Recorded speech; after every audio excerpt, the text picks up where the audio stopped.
E o Cai na Roda tem mais uma edição hoje com a presença de Letícia Salorenzo.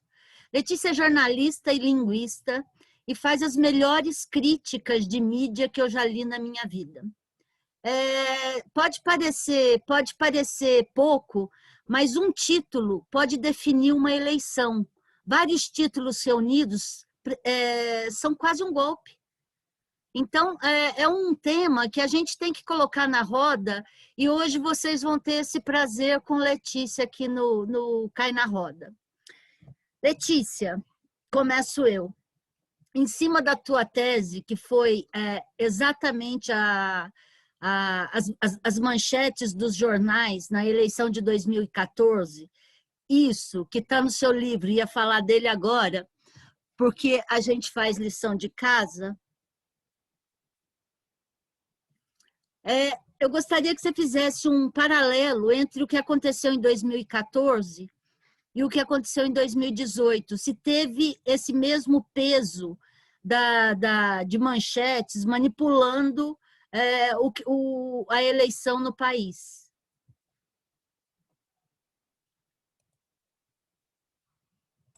Pronto, com o microfone ligado fica mais fácil. Boa tarde a todas. Obrigada pelo convite. Passa logo o marido, vai embora. Tranca a porta, por favor. Então não passa logo, né? Tá bom. Então tá, então a gente vai dar um tempinho aqui. Pronto, ele já trancou. Pronto, agora eu dou boa tarde de novo. Boa tarde a todos. Obrigada pelo convite, Luz. Obrigada pelos elogios. Fico envaidecida assim, né? Assim, o que aconteceu em 2014... a gente ainda via que a imprensa brasileira ainda tinha alguma influência no cenário nacional. Tá? E aí a gente viu todo o trabalho em enaltecer o Aécio, em só falar bem do Aécio, em falar mal da Dilma o tempo inteiro, a ponto de, na minha dissertação, eu ter tentado separar manchetes que falavam positivamente da Dilma, negativamente da Dilma, positivamente do Aécio e negativamente do Aécio. Eu consegui reunir positivo da Dilma e negativo da Dilma. E eu consegui reunir positivo do Aécio. E eu não consegui reunir negativo do Aécio. Eu tinha 340 manchetes. Não tinha uma manchete negativa ao Aécio. Então, a imprensa brasileira ainda tinha alguma influência. O WhatsApp, naquela época, não era tão influente como ele foi em 2018. Tá? O que eu percebi em 2018 por parte da grande imprensa? Houve uma tentativa de desmerecer o PT, sempre. O Estadão era o que fazia isso de maneira mais escancarada, e o Globo não ficava muito atrás. A Folha ainda tentava posar de isentona, de corretona, de bonitona, mas também dava suas escorregadas. O Estadão, ele não tinha a menor vergonha em chamar pessoal de tigrada. Os eleitores do PT eram a tigrada. Se você for ver a origem dessa palavra, isso daí remonta aos negros escravos. E isso quem falava eram senhores de engenho, senhores de escravo. Falava tigrada de maneira depreciativa, desprezando as pessoas. O Estadão se referia a tigrada como os eleitores do PT como tigrada. O Estadão, e se não me engano o Globo também, em 2018, chamava o Haddad de preposto de presidiário. Sabe? Só que havia uma necessidade muito grande de demonizar o PT. E eles não repararam que eles erraram na dose, eles não sabiam como fazer isso, e eles conseguiram demonizar a política. No momento que eles fizeram isso, entrou um sujeito com um discurso antipolítica. Eu sou contra a política, eu sou contra tudo isso que está aí, vamos acabar com tudo isso. E eles não tiveram controle da situação, porque em 2018, a imprensa e nada era a mesma coisa. O que estava valendo era o WhatsApp. O que estava valendo era fake news de mamadeira de piroca. O que estava valendo era fake news dizendo que o Haddad ia promover lei a favor do estupro de criança, lei de pedofilia. E tinha gente que acreditou nisso. Agora, a imprensa está sem eira nem beira. Sabe aquele gif do urso do pica-pau correndo para lá e para cá? É assim, a imprensa está assim agora, ela não tem mais nenhuma influência. E era uma coisa que eu ia mandar até um zap agora para Eliara Santana para perguntar. A sensação que eu tenho, o Jornal Nacional, no início dessa pandemia, ele estava apostando direto no fica em casa, é prudente ficar em casa, nós temos que nos cuidar, temos que fazer quarentena. Esse discurso já enfraqueceu. Essa narrativa já enfraqueceu. Isto significa que a narrativa do Bolsonaro venceu. Está todo mundo na rua. O índice de mortes está assombroso, está mais de 1.000 por dia. E não vamos trabalhar, já acabou a quarentena, não tem nada disso não, toma cloroquina com ivermectina que resolve tudo. E não resolve. E qual é a influência, qual é o poder da imprensa com relação a isso? Nenhum. Eles perderam totalmente a influência. Agora, quem manda nesse país, quem dita a narrativa é a tia do Zap. Só que a tia do Zap recebe ditados, né? De onde vêm esses ditados? Vem do gabinete do ódio? Nós já conseguimos comprovar isso? Convicções nós temos. Provas que falta pouco para a gente conseguir, né? É isso. Patrícia?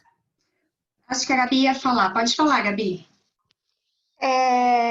E Letícia, essa semana na série Refundação do Brasil, foi entrevistado o cara que idealizou o manchetômetro, que é o João Feres.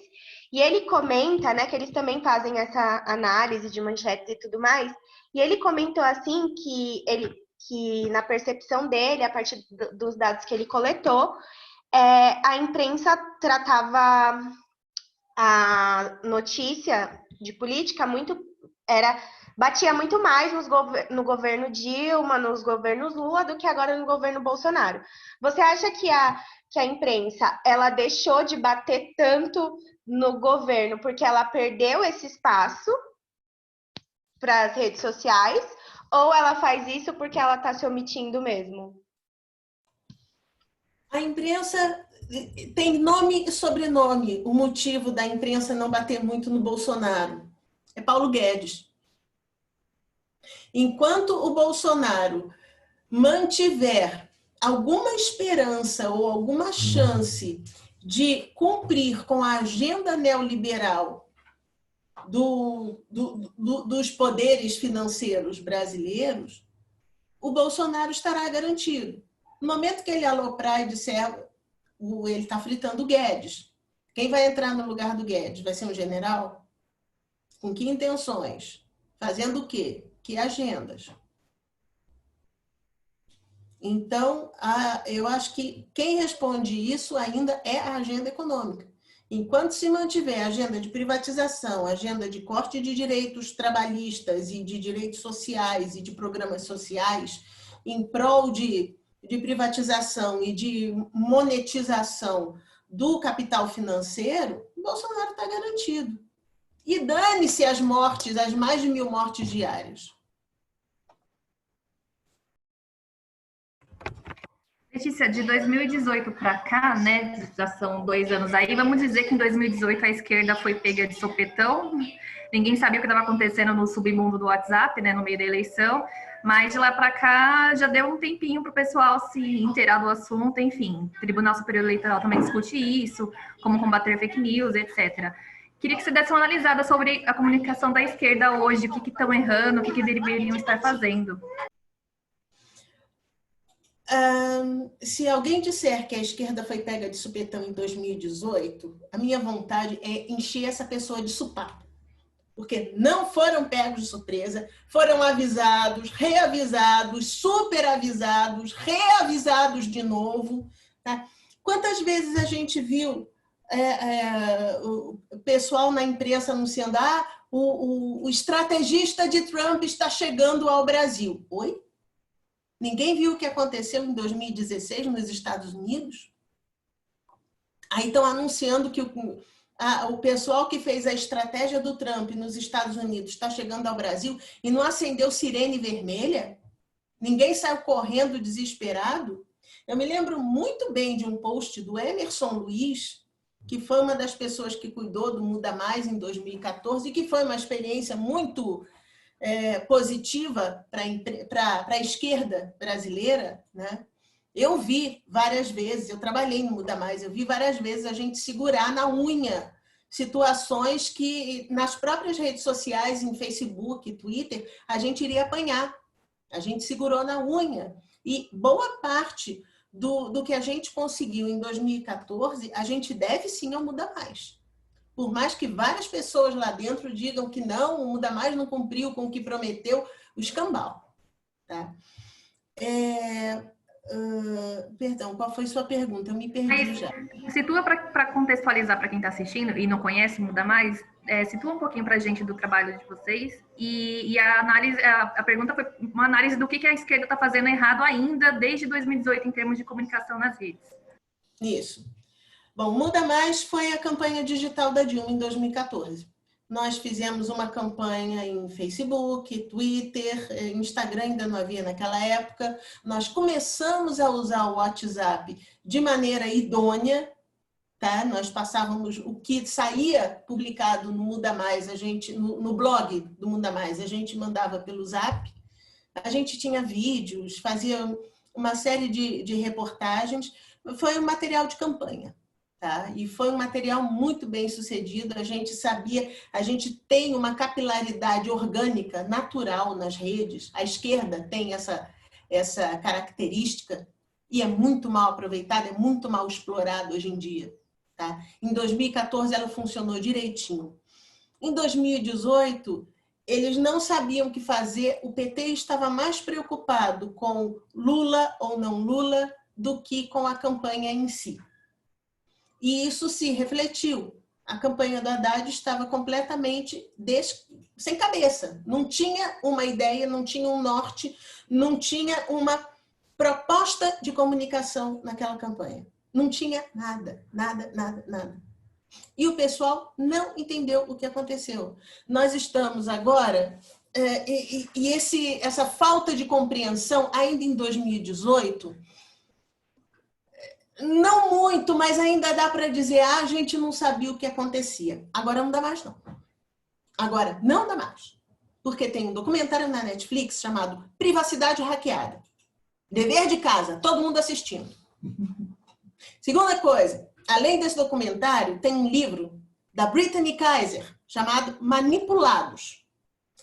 A Brittany Kaiser é a pessoa que saiu da Cambridge Analytica e que começou a contar tudo o que acontecia. Eu estou dando aula sobre fake news na UNB este semestre. E os capítulos 9 e 13 desse livro são leitura obrigatória. Ninguém vai ser aprovado no meu curso se não ler esses 2 capítulos. Porque nesses 2 capítulos existe a descrição perfeita do que aconteceu em 2016 nos Estados Unidos, do que aconteceu em 2018 aqui no Brasil e do que vai acontecer agora em novembro, porque vai acontecer, tanto aqui no Brasil, nas eleições municipais, quanto lá nos Estados Unidos, nas eleições americanas. Uma publicação que o George Lakoff mandou no início do ano disse que acho que são os republicanos, têm a seu dispor $1 bilhão para gastar em campanhas. Vocês sabem o que... Posso dar uma pincelada do que foi a campanha de 2016 do Trump? É o seguinte, a alma desse negócio se chama microtargeting. Microtargeting é assim... vamos lembrar lá atrás aquelas propagandas do rum creosotado. Veja, nobre, ilustre passageiro, o sujeito que está a seu lado, no entanto, quase morreu de bronquite, salvou o rum creosotado. Isso daí aparecia no bonde, todo mundo via isso. Todo mundo. Então, o rum creosotado era para Campanha de rum creosotado era para quem tinha bronquite, para quem não tinha bronquite, para quem era homem, para quem era mulher, para quem era criança. Não havia distinção. No final dos anos 80 para cá, nós começamos a segmentar o público. E a Editora Abril foi muito bem sucedida nisso. Como ela fez? Publicações, revistas especializadas. Você tinha Nova, Cláudia, Placar, Quatro Rodas, enfim, Capricho. Você tinha revistas em quadrinhos. Então, você tinha revistas que conversavam com o público feminino solteiro, com o público feminino casado, com homens, com adolescentes do sexo feminino e com crianças. Nesse processo, por exemplo, se você quiser, você não ia, por exemplo, fazer uma propaganda de absorvente na revista Placar. Não faz sentido. Você vai fazer a propaganda de absorvente na Capricho, na Nova, até na Cláudia, mas na Placar você não vai. Ainda assim, e isso daí era a forma da gente segmentar, da gente, em vez de falar com todo mundo ao mesmo tempo agora, a gente ia falando com algumas pessoas, mapeando os interesses delas. Aí vamos pensar o seguinte, a Placar, quem lê a Placar é homem. Tá, mas eu gosto de futebol, eu leio Placar. Então, assim, eu não vejo nada de futebol na revista Cláudia. Então, eu sou uma mulher que, teoricamente, deveria estar totalmente contemplada pela revista Cláudia, mas eu gosto de futebol, então eu leio Placar também. Então, nós já temos que essa segmentação de público, ela não é exatamente efetiva, ela não é muito bem, ela não é otimizada, ela não é 100% eficaz. Agora, o que aconteceu em 2016? Em 2016, todos esses programinhas que a gente responde no Facebook, quem você seria se você fosse um extraterrestre? Se você fosse um bule de café, como é que seria a sua decoração? Todas essas perguntinhas idiotas e que todo mundo faz e todo mundo cai, isso daí tem por trás uma pontuação chamada pontuação Ocean, que aí isso daí verifica qual é o nível em que ponto você é mais aberto ou menos aberto a novidades, se você é mais ou menos empática e, principalmente, qual o seu nível de neurose. Então, esses programinhas, somado ao seu comportamento no Facebook, o tipo de página que você visita, os likes que você dá, o tipo de like que você dá, se você dá amei em um, se você dá odiei em outro, isso tudo daí vai mapeando o teu perfil psicológico. Então, gente, neste momento, nós não estamos mais falando de invasão de privacidade. Nós estamos falando de invasão de intimidade. Nós temos pessoas que não me conhecem, não sabem quem eu sou e estão antevendo e prevendo as minhas movimentações na rede mediante o que eu faço. Isso é muito sério. Não existe nada que regulamente isso. Nem aqui, nem nos Estados Unidos e na Europa, mal e mal está começando a querer aparecer alguma coisa.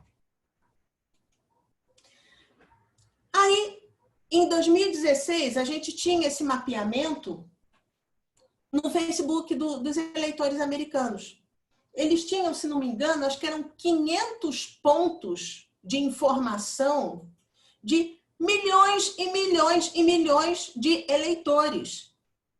Então, quando você tinha que fazer campanha em Delaware, por exemplo, você sabia que exatamente na rua A de Delaware tinha 2 pessoas que iriam ouvir bem o Trump e na rua C tinha 4 outras pessoas. Você estava tudo mapeado, você sabia quem você iria atingir. E aí você não precisava ir a Delaware, bastava você falar com essas pessoas diretamente em anúncios que o Facebook publicava só para elas. São chamados dark ads. advertisement, né? Ad de advertisement. Então, você tinha anúncios negros, por assim dizer.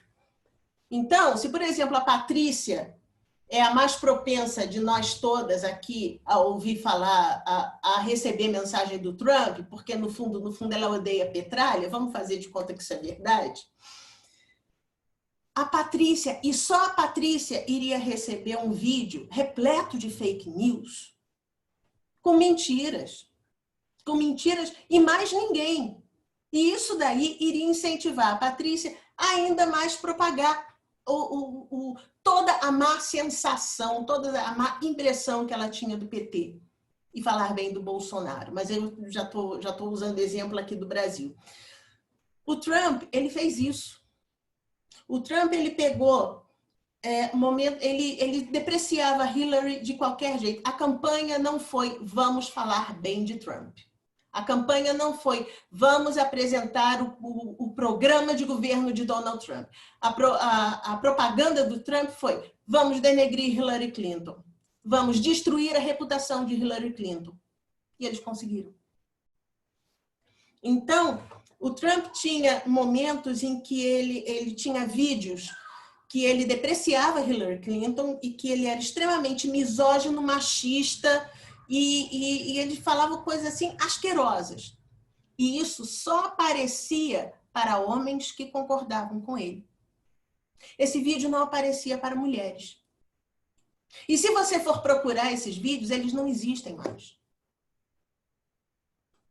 Se vocês estão sentindo o cheiro de nazismo, eu também estou. Eu também estou. Aí foi essa campanha que chegou aqui no Brasil. O Brasil é um país sui generis. Campanhas políticas não funcionam aqui da mesma forma que funcionam em qualquer outro canto do mundo. Nem campanhas publicitárias funcionam aqui como funcionam no outro canto do mundo. Então, tanto o nosso trabalho de propaganda política, de marketing político, como de propaganda normal de produtos, né? Ele é muito respeitado lá fora justamente por isso, porque a gente sabe conversar com o nosso público. Então, quando isso chegou aqui, o pessoal mapeou, não vai ser pelo Facebook, vai ser pelo Zap. É muito mais fácil. Primeiro porque o Zap você não consegue, você não rastreia o que foi pelo Zap. Em 2014, boa parte do trabalho do Muda Mais era rastrear o que acontecia nas redes, mapear o que estava sendo dito e a partir daí a gente sabia o que fazer, como proceder. Em 2018, não tinha como fazer isso. Porque isso daí era correr, a gente conseguia informações disso quando ela já estava 2, 3 dias rodando pelos zaps da vida. E além dos zaps, a gente tinha um monte de pastor evangélico falando cobras e lagartos do PT, e do Haddad, e do Lula.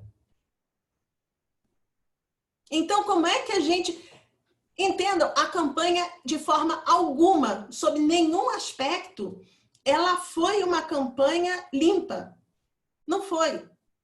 Seja institucional, porque tirou a única pessoa capaz de confrontar o Bolsonaro, que era o Lula. E isso daí eu estava falando desde final de 2017, início de 2018. Eu estou reproduzindo no meu Facebook.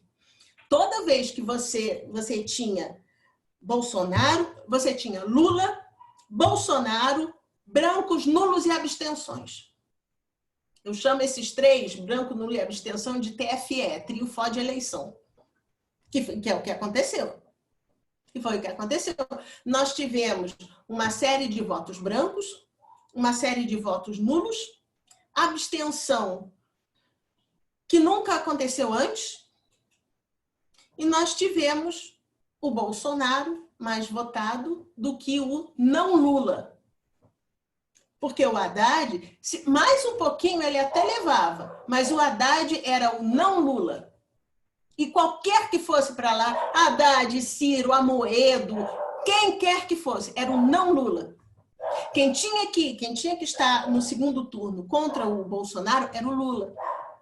E talvez hoje nós tivéssemos um governo decente. Eu expliquei direitinho ou ficou meio Sim, claro. Letícia, trazendo um pouco para a atualidade, um presidente que dissemina fake news, né, que publica informações nas redes e no dia seguinte apaga, né, que exalta ataques nas redes sociais, que ataca jornalistas. Como você analisa a estratégia de comunicação do governo? Se a estratégia é não ter comunicação ou se é proposital? Bom, em primeiro lugar, os Bolsonaro, tanto o pai como os filhos, são 4 idiotas. São 4 tapados. Eles não têm a capacidade. Nós temos mais capacidade de bolar um plano de comunicação, de bolar uma estratégia de comunicação do que eles. Tá? Isto posto, o que a gente conclui? É que tem gente grande por trás deles. Tem gente que faz isso por eles. Então, toda a estratégia, todo o procedimento vem de fora. Não me digam que o Steve Bannon não comanda os Bolsonaro, porque eu não acredito. Toda a estratégia, até porque o Steve Bannon, ele é a pessoa que faz a conexão da comunicação da extrema-direita no mundo. Nós temos... ele tem ligações na França, na Itália, na Hungria, acho que na Alemanha, e nos Estados Unidos e no Brasil. Então, você tem uma comunicação da extrema-direita funcionando. Que comunicação é essa? É uma comunicação baseada em mentiras. É uma comunicação baseada em fake news. Aqui, a campanha institucional. Para que campanha institucional? Para que campanha institucional se a ideia é manter todo mundo coeso seguindo o Bolsonaro, seguindo o grande mito? O que você tem que fazer? Você tem que continuar alimentando a neurose dessas pessoas.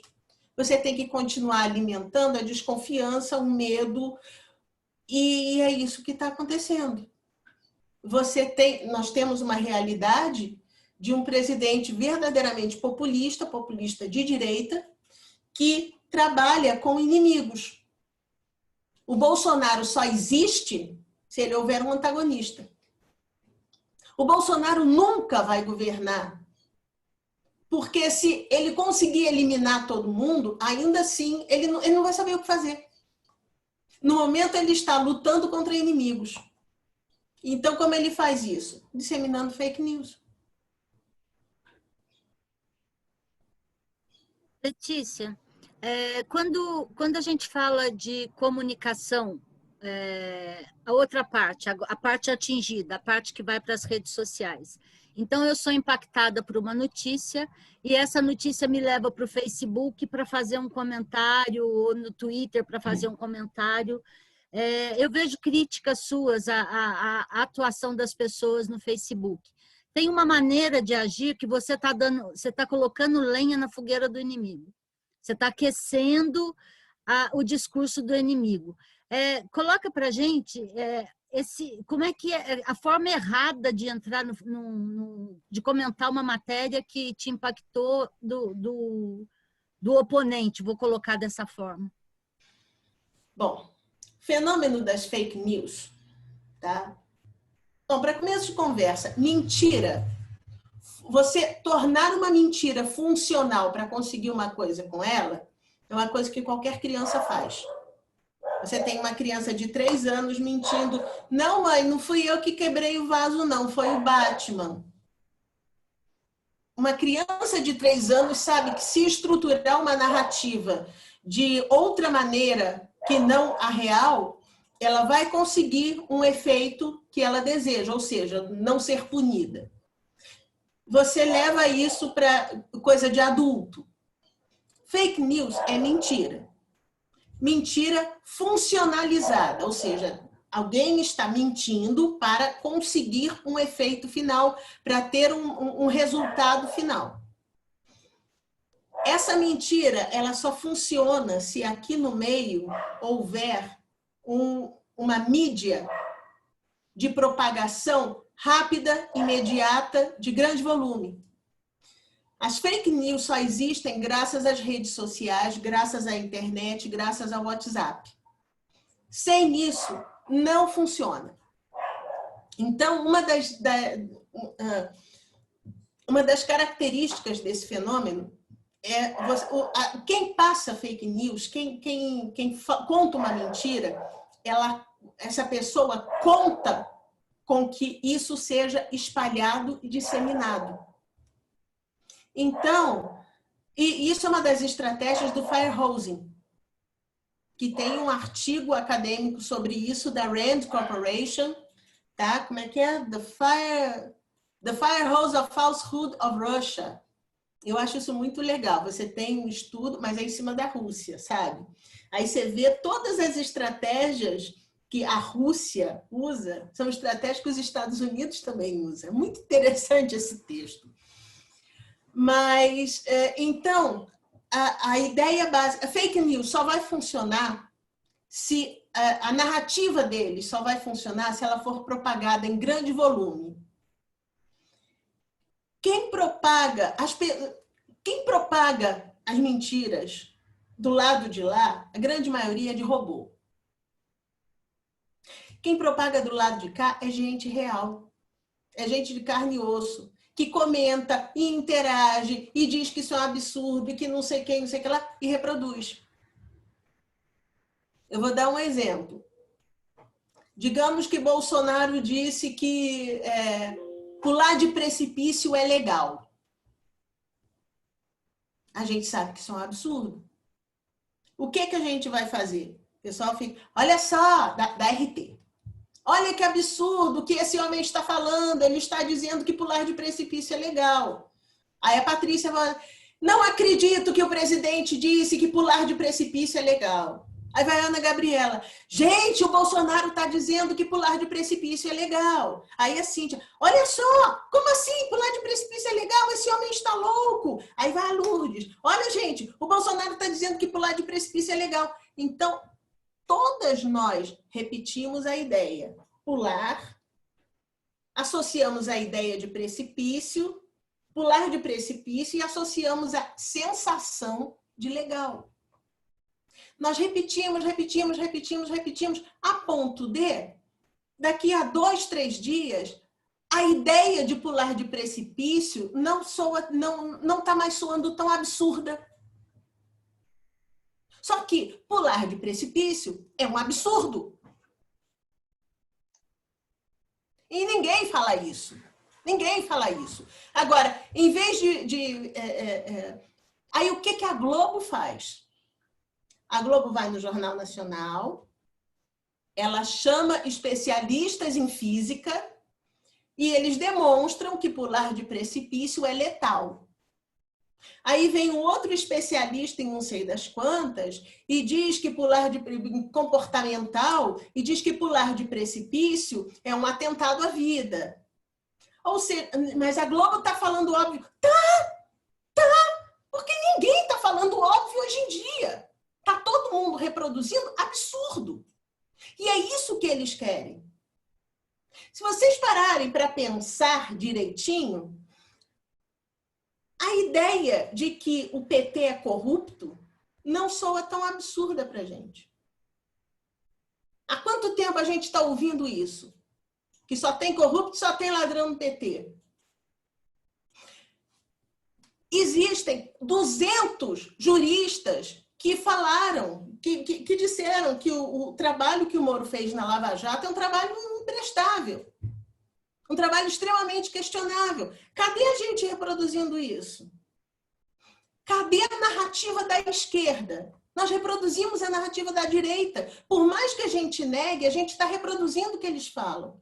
A gente está reforçando o que eles falam. A gente não sabe para onde ir, a gente não sabe o que... Nós estamos o mineirinho da piada. Quem coçou, um cotô para um covô. É isso. Ou seja, Letícia, o trabalho de desmentir não necessariamente gera o objetivo.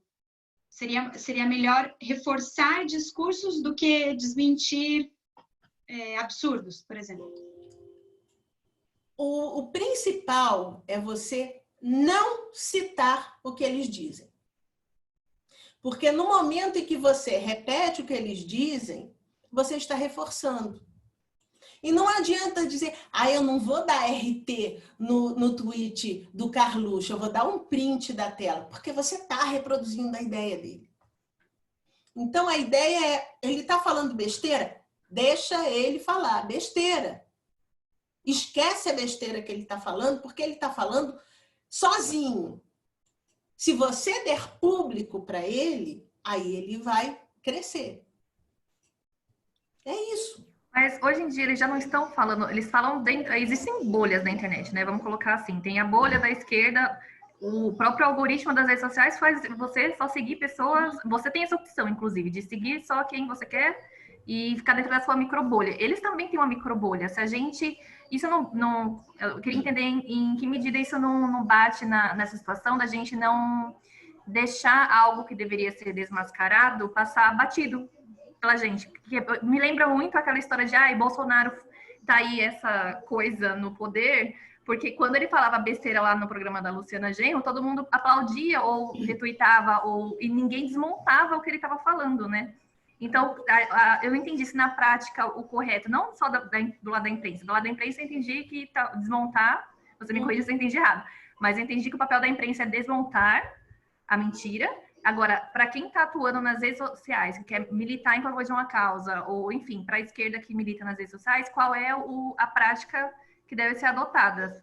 Se deixar passar batido não é um jeito de deixar ele falando o que ele quer para a bolha dele. Você não precisa deixar passar batido. Você precisa não citar o que ele está falando. Então, não adianta você dizer, olha só, o Bolsonaro está dizendo que pular de precipício é legal. O que pode dizer é, tem gente incentivando as pessoas a se suicidarem. Você não cita o que ele fez, você cita o absurdo. Sem citar o que ele fez. O Jornal Nacional tem uma edição do dia 25 de março, que aquilo é uma aula de análise do discurso. Eu tenho ela gravada, todo decupado. Eu estou, inclusive, fazendo uma edição desse vídeo, porque é muito bom. Ele, no dia 24 de março, teve aquele pronunciamento do Bolsonaro em que ele disse que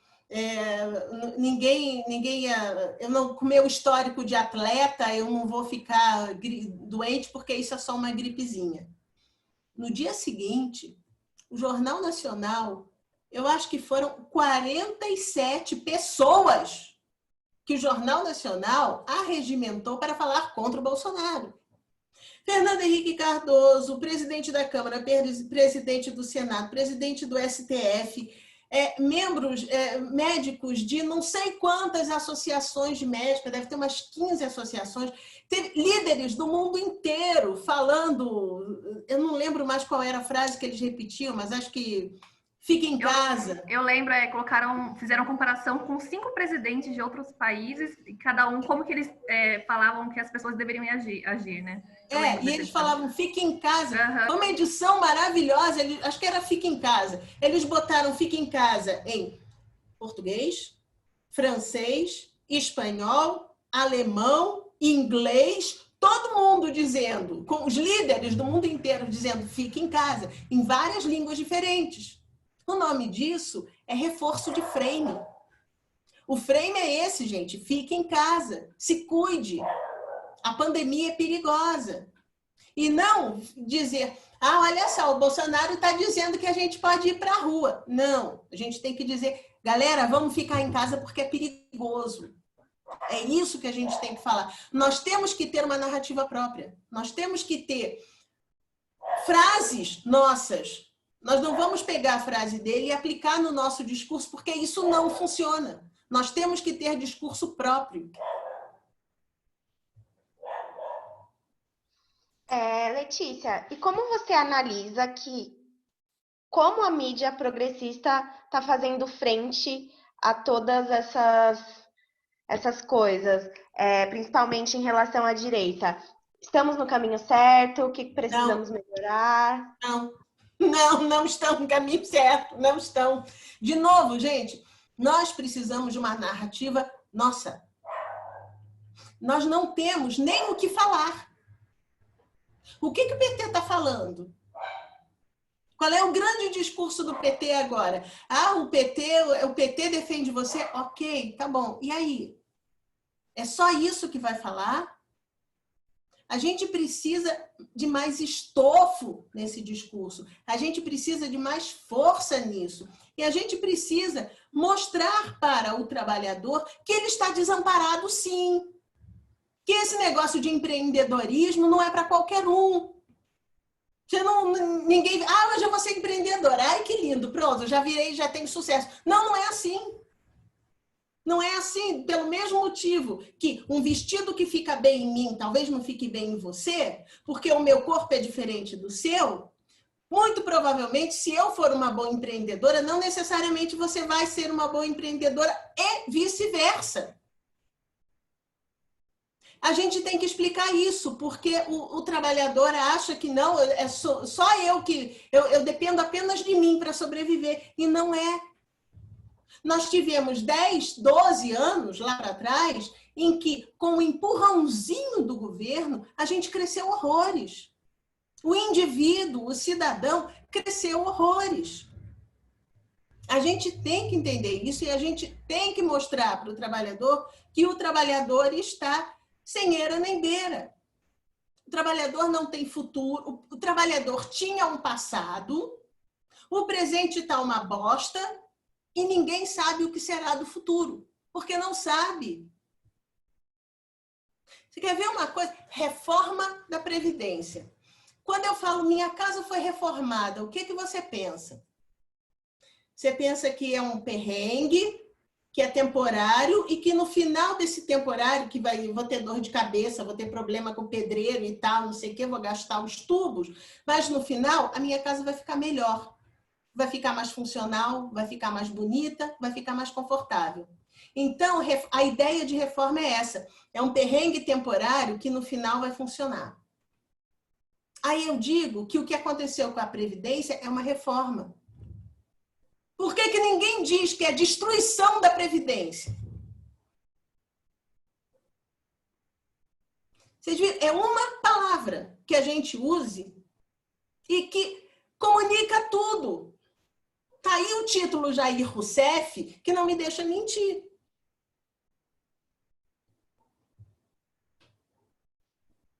Eu estou puxando a orelha demais de vocês, né? Não, mas é bom também. Eu quero de você um norte para essa campanha. A melhor campanha hoje é com propostas ou é massacrar o adversário, no caso das esquerdas? Como é que esse discurso faria efeito? Porque se eu vou falar da destruição da Previdência municipal, é um tema. Toda prefeitura está com o seu plano de previdência. E todos estão precisando ou querendo fazer reforma. Se eu falar nisso, eu falo a destruição da Previdência. Então, assim, qual o caminho do discurso para o campo progressista poder conquistar alguma coisa nessa eleição, porque ainda está muito sob... A influência ainda do bolsonarismo está muito grande. Olha, essa resposta é a pergunta do milhão, né? Essa é a pergunta do milhão. Não tem uma resposta fácil e não tem uma resposta imediata. Porque nós estamos com a população, de maneira geral, sofrendo praticamente uma lavagem cerebral. É uma expressão antiga, mas que ela funciona muito bem atualmente. É uma lavagem cerebral. Você vê qualquer comentário de... Só um instantinho. Fernando, vai lá ver a Dilma, por favor. Eu não aguento minha cachorra, tá latindo demais. Dilma Vânia, minha búlgara terrorista, tá enchendo o saco aqui. Desculpa, gente. A cachorra se chama Dilma. Dilma Vânia. Dilma Vânia. E a minha búlgara terrorista. Nunca façam isso, tá? Nunca batizem um bicho de Dilma. Nunca façam isso. Porque isso aqui é um demônio da Tasmânia. Cadê? Ó. Meu demônio da Tasmânia, tá? Pode deixar. Minha búlgara terrorista, ela enche o saco, ela late sem parar, ela corre atrás de Doberman, ela avança em Doberman, sabe? É completamente sem noção. Mas eu estava falando do desafio da esquerda, né? Para essa eleição, nós vamos tomar uma tunda bonita. Tá? E vamos continuar tomando uma tunda, porque o trabalhinho que a gente vai fazer agora é trabalho de formiga. A gente vai ter que chegar um a um, que vira, ai, o Lula roubou, o PT roubou. Espera aí, PT roubou mesmo? Como é que estava a tua vida quando o PT estava no poder? Você lembra que você tinha carro? Você lembra que você fazia faculdade? Você lembra quantas vezes você fazia churrasco? Isso é um trabalhinho de formiga. Tá? E, aos poucos, a gente tem que semear, botar aquela sementinha da dúvida. Porque é uma grande coisa também com relação a fake news, que está todo mundo preocupado com relação a você falar, por exemplo, como é que se financia fake news? Está todo mundo preocupado com isso e acha que o mais importante da fake news é pegar o caixa 2 que financia fake news. Isso até é importante, mas a minha preocupação é com a tia do Zap. Como é que vai ficar a cabeça da tia do Zap depois de receber mentiras incessantes, ela ser massacrada com mentiras? Como é que fica a cabeça dela? Porque está todo mundo desaprumado. Está todo mundo numa vibe que começa a acreditar que, no final das contas, pular de precipício não é tão absurdo assim. Está todo mundo nessa vibe, seja de esquerda ou de direita. Nós temos que puxar todo mundo de volta para o prumo para entender que pular de precipício é mortal. Pular de precipício é fatal. E isso daí a gente não vai fazer agora. Porque eu comparo o que está acontecendo com fake news agora, e no meu doutorado eu vou buscar respaldo científico para isso, então ainda é uma tese. Eu digo que quem está sempre se alimentando de fake news é como se fosse um viciado em heroína. A pessoa está com o corpo completamente destruído, com todas as funções corporais vivendo em função do vício em heroína. Você não vai chegar para uma pessoa dessas agora, delirando de heroína, você não vai virar para ela e vai dizer, vamos correr uma maratona que é importante para você, você tem que ser saudável. Não dá para fazer isso. Você tem que primeiro cortar heroína. Depois você tem que controlar o vício em heroína. Para daí, então, você levar essa pessoa a um condicionamento físico que a faça correr uma maratona. Se ela correr maratona agora, ela morre. Então, é um trabalho de formiguinha, é um trabalho complexo e vai ser no mano a mano. O que nós temos a favor disso é o tipo de coisa que a gente adora fazer. Então, vamos fazer. Que é? Que foi? Que é o que a gente adora fazer, que é falar. Sim, é falar, é estar no corpo a corpo, é estar no mano a mano, olhando no olho, né? É falar e é também aprender a ouvir, gente. Nós temos que ouvir muito. Por que essas pessoas pararam de ouvir o PT? Nós temos que entender o que fez essas pessoas, qual foi o gatilho que fez elas pararem de dar atenção àquele partido que deu toda a estrutura para elas terem uma boa vida. E o que aconteceu? Por que elas não escutam mais? Porque o PT também parou de ouvir. Né?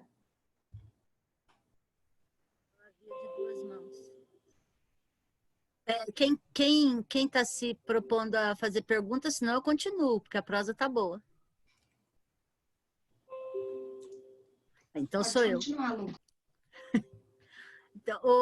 Letícia, nós temos, então, para essa eleição, nós temos muito pouco tempo para fazer esse trabalho de desintoxicação de fake news. Mas para 22, se continuar nesse ritmo, se não houver nenhuma reação por parte não vou falar nem esquerda só, das cabeças pensantes, pessoas que possam, de alguma forma, influenciar nesse processo. E se Trump levar a presidência nos Estados Unidos, o que nos resta é 22 com Bolsonaro. Sim, sim. Agora, está na hora da gente entender o que é isso, porque ninguém aqui no Brasil entendeu exatamente qual é a das redes sociais, qual é o do microtargeting, qual é o do processo de internet. E nós precisamos urgentemente descobrir maneiras de coibir isso. Nós temos que ter em mente de que isso nunca vai ser zerado, porque isso é coisa de submundo. Quem faz esse tipo de trabalho com fake news não são pessoas que primam por padrões éticos e morais de conduta. Então, são pessoas que agem na surdina. Então, esse tipo de ação sempre vai acontecer. Nós temos que ver formas eficazes de coibir o máximo possível. Nós temos que oferecer letramento digital e letramento discursivo a todo mundo.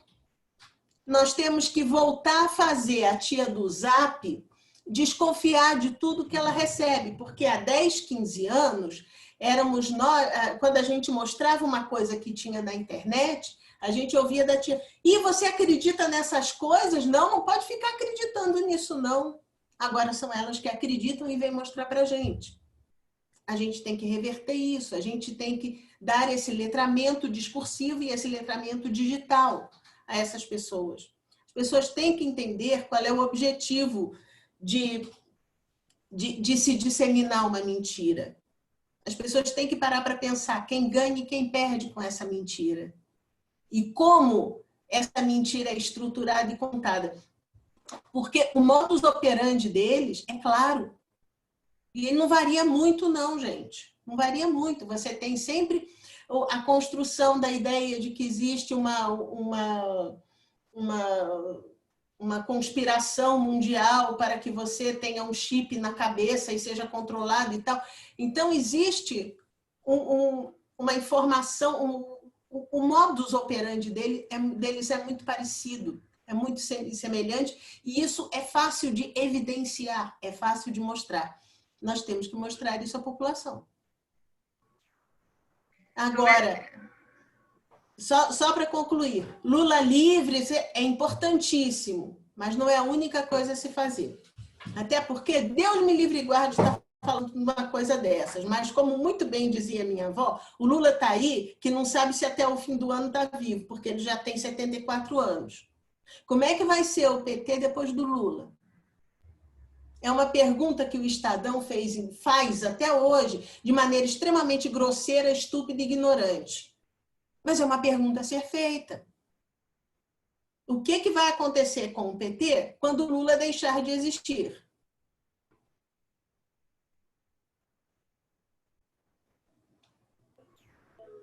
Lembrando aqui que semana passada a gente soltou entrevista retrasada, né? A gente entrevistou a Glaze Hoffman aqui no Cai na Roda, e a gente perguntou um pouquinho sobre essa história, como vai ser a campanha esse ano e também essa história das redes sociais, como que eles estão trabalhando desde 2018 para mudar alguma coisa esse ano, e aí tem alguns pontos bem complicados. Por exemplo, ela disse que a esquerda tem esse problema de trabalhar muito a campanha presencial, né? O corpo a corpo ali na rua ainda. E primeiro, a gente está no meio de uma pandemia, não sei como é que os candidatos vão fazer campanha na rua, né, desse jeito. Segundo, as apostas digitais, pelo que ela estava falando do PT, ela estava dizendo que eles vão desenvolver um aplicativo até o fim do ano, mas é uma coisa para militância, da militância para dentro, né, uma coisa mais institucional, partidária mesmo. assim, minha impressão é que ficou faltando um plano de comunicação. Eu não sei se está muito cedo para discutir isso, se eles não discutiram, mas assim, eu tenho essa percepção de que a esquerda, no geral, não entendeu como funciona as redes do jeito que a Letícia explicou aqui no começo, como foi feito na campanha do Trump. Que é outro fator, outra coisa que eu me lembro muito nas suas respostas, é isso. Eles trabalham muito com o fator medo, né? Sim. São 2 pontos. O fator medo, eu lembro que... Eu não lembro mais do documentário nem a matéria que eu li, mas, por exemplo, nessas mensagens personalizadas, as pessoas que... Eles personalizam, além de destruir o rival, né? No caso da Hillary, eles mandavam mensagens personalizadas para provocar medo. E essa história de vamos levantar um muro, né, e vamos expulsar imigrantes daqui, trabalhando com medo de cada um. Tem esse fator. E tem outro ponto horrível que acho que bebe muito dessa história, essa história das fake news, bebe muito dessa... Tem algumas matérias sobre isso, né? De que as pessoas consomem muita notícia hoje para confirmar o que elas pensam, né? Então, não importa se o que está chegando é mentira. Se confirma o que eu penso, se é a minha opinião que está ali, né? Por que eu vou discordar? Falta Exatamente. Um pouco disso. Não sei onde vamos parar com Exatamente. isso. É bem desanimador, na verdade. Pois, não, é extremamente desanimador, porque eles ainda não entenderam que... Outro dia eu estava assistindo um debate promovido pelo Simpro, aqui do Sindicato dos Professores aqui do Distrito Federal, um debate sobre fake news. Sabe quais eram as perguntas? Como é que o trabalhador vai ser beneficiado ou pode ser prejudicado com fake news? Como é que o funcionário público e o professor... Gente, pelo amor de Deus, para. Não tem nada de trabalhador. Esse pessoal trabalha com cidadãos, com indivíduos. Se ele é funcionário público ou funcionário privado dos Correios, do banco privado, do Banco do Brasil, não importa. O que importa é o que ele pensa lá no íntimo dele. E é nesse íntimo que nós vamos trabalhar. Então, a função social, o papel social deles, pouco importa. A esquerda tem que entender isso. Tem que parar de classificar o mundo entre trabalhadores e empregadores. Ok, isso ainda funciona do ponto de vista econômico? Funciona, mas não funciona do ponto de vista social, não funciona do ponto de vista discursivo, não funciona do ponto de vista prático. Então, a esquerda tem que entender o mais rápido possível o que está acontecendo com a comunicação da direita. Primeiro. Segundo, nós temos que pensar seriamente se nós vamos fazer esse jogo da direita para a gente brigar de igual para igual. Porque a única forma da gente lutar de igual para igual é lutar que nem eles, com as mesmas armas deles. O problema disso é que no momento que a gente fizer isso, nós vamos nos igualar a eles, em termos éticos e morais. E eles contam com a gente não se igualar a eles. E nós estamos numa sinuca de bico, ética e moral. O que nos resta? Nos resta leis eficazes para coibir fake news, para coibir esse tipo de comunicação às escuras, não declaradas, não oficiais, não institucionais, que destroem o outro. E isso daí está na hora de setores do centro-direita perceberem que tem que ser feito. Porque isso daí, o pessoal começa a falar, ai meu Deus do céu, a gente vai precisar se aliar ao DEM. Eu estou vendo o momento em que vamos ter que juntar DEM, PSDB, PT, PCdoB e PSOL para sair com isso. Eu não vou lutar. Meu irmão, tu vai sim. Lamento lhe informar, tu vai sim. Ou então, o fascismo triunfará. Desculpa, gente, eu estou muito alarmista. Letícia, é interessante porque, assim, você falou em jogo da direita. Na verdade, o que eu percebo foi que a direita soube se aproveitar de ferramentas existentes hoje, né? É o fenômeno TikToker, né? Assim, que são o uso da base de dados de comportamento das pessoas, como você bem explicou numa das perguntas, fazer todo esse mapeamento para chegar no público-alvo correto e chegar efetivamente nesse público-alvo, né? E eu acredito que é possível utilizar essas ferramentas sem entrar no teor antiético das fake news, né? E aí, porque nada mais é do que marketing, não à toa que a política tem o marketing político, né? Chegar no público com as ferramentas que nós temos hoje da tecnologia e ferramentas digitais. Então, será que seria muito fatalismo a gente falar que ia entrar no jogo da direita, sendo que é possível, e se você acredita que é possível utilizar as ferramentas de uma maneira ética, né, ou não antiética, como as fake news? O problema, Patrícia, é o seguinte: na nossa cabeça, na cabeça da esquerda, fazer política é sinônimo de debater. O que é debater? É você sentar e conversar com alguém, trocar ideias, apresentar prós e contras, receber prós e contras e começar a pensar e raciocinar e equilibrar, ponderar o que você pensa em relação ao assunto. Isso é um debate. Então, como é que eu vou chegar para alguém e dizer: moço, olha só, você realmente acha que o Lula é isso tudo que a Lava Jato pinta? Qual vai ser a resposta que eu vou receber? Petralha! Vai para Cuba! Vai para China! Olha, vai embora! Não existe conexão dialógica. Eu não estou nem falando de conexão intelectual, estou falando de conexão dialógica. Se eu falo, o Lula talvez não seja criminoso, e escuto como resposta brados, não existe diálogo. Então, a palavra debate está fora de cogitação. A direita não quer debate. Ponto. Se a direita quiser debate, em primeiro lugar, ela não vai saber argumentar. Tá aí o Bolsonaro 2018 que não me deixa mentir. Ele fugiu de tudo quanto era debate, porque ele não sabe argumentar, ele não sabe raciocinar, ele não sabe organizar as ideias concatenadamente e apresentar.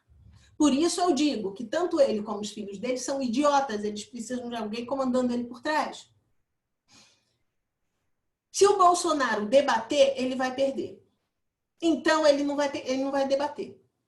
Ninguém vai debater. Como é que você vai chegar a público e dizer: olha, gente, eu quero mais que pobre se foda, eu quero mais que todos os pobres morram, eu quero que o trabalhador seja explorado? Porque é isso. Se você fosse falar a verdade, você iria falar isso. Só que se você falar isso, ninguém vai votar em você. Então, você tem que falar: olha só, aquele petista lá, ele é ladrão, foge dele. Você precisa falar mal do outro para que você funcione. Você direita. Então, nunca vai haver debate do lado de lá. Nós temos que coibir. Acontece o seguinte: o debate é a essência da política.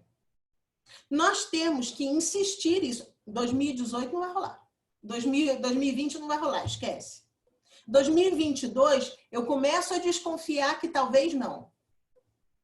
Tá? Se rolar, vai ser muito pouco. E vai ser dentro da bolha. Porque nós vamos ficar dizendo: olha só, o que é mais importante, o Haddad ou o Dino? Não porque eu acho que o Haddad ele não é capaz, porque não, porque o Dino ele é uma pessoa muito setorizada, porque ele não vai conseguir chegar no centro-sul. Vamos ficar nós 5 falando Haddad ou Dino. Aí, no final das contas, se o PT lançar o Haddad, nós 5 vamos votar no Haddad. Se o PT lançar o Dino, nós 5 vamos votar no Dino. Então, nosso debate serviu para quê mesmo? Para nada, pois é. Então, a gente precisa ver como falar com o lado de lá. Nós temos que chegar no lado de lá. Eu adoraria ter uma resposta mais concreta. Eu quero sentar com uma pessoa de marketing, conversar. Porque eu não tenho essas respostas de marketing. Eu não sou especialista em marketing. Eu sou especialista em construção de discurso. Eu preciso realmente de um marqueteiro para me ajudar a montar esse discurso. Né? Como? Quais são os meios para se construir esse discurso? Aí dá para a gente seguir adiante.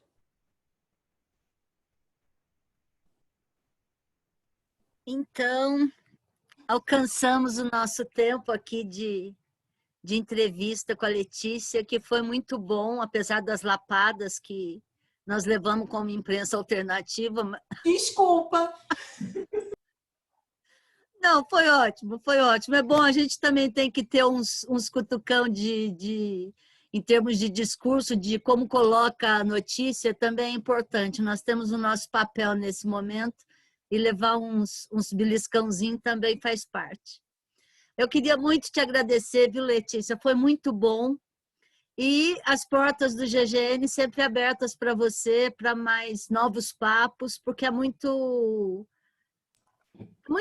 bom ouvir o que a gente ouviu, porque a gente trabalha o discurso o dia inteiro como profissional e depois à noite vai brincar no Facebook, vai fazer parte de uma rede social e vai transferir esse discurso errado. Então, quem sabe assim a gente vai ajustando o meio de campo. A gente trabalha o discurso o dia inteiro, mas não pensa que está trabalhando esse discurso, né? A gente colocou a equipe para pensar. Você está com quase a equipe inteira aqui, só faltou a Tati, que não pôde participar, mas vamos levar isso adiante. E meninas, obrigada também pela participação. Obrigada. Eu vou deixar com a Letícia depois nos bastidores uma nova data para a gente falar só de Jornal Nacional. Estou curiosíssima.